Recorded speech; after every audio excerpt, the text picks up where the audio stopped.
Einen schönen guten Abend auch von unserer Seite.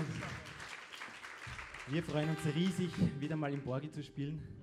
Das letzte Mal war ja ein Streaming-Konzert und da war da nichts los und das ist sehr, sehr deprimierend. Umso mehr freuen wir uns jetzt wirklich, wieder Leute vor uns zu sehen und nicht nur zu glauben, dass jemand zuschaut. Wir fahren fort mit, also zu diesem Stück noch vielleicht erwähnenswert, eine Komposition von uns mit dem wunderschönen Titel, der lautmalerisch zu dieser Komposition passt, der Fleischwolf. Und wir fahren fort mit einer eigenen Komposition auch, inspiriert von dem wohl schönsten Element auf dieser Erde, dem Wasser. Viel Vergnügen mit Ontario 2.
Sehr geehrte Damen und Herren, es ist schon wieder vorbei. Unser kleiner kurzer Auftritt. Vielen Dank, dass wir hier sein haben können. Niki Waltersdorfer!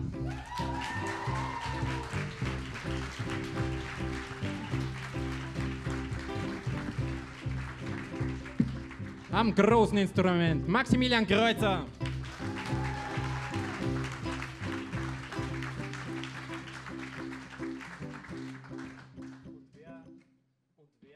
Gedacht, im Moritz Weiß Klezmer-Trio spielt Moritz Weiß die Klarinette.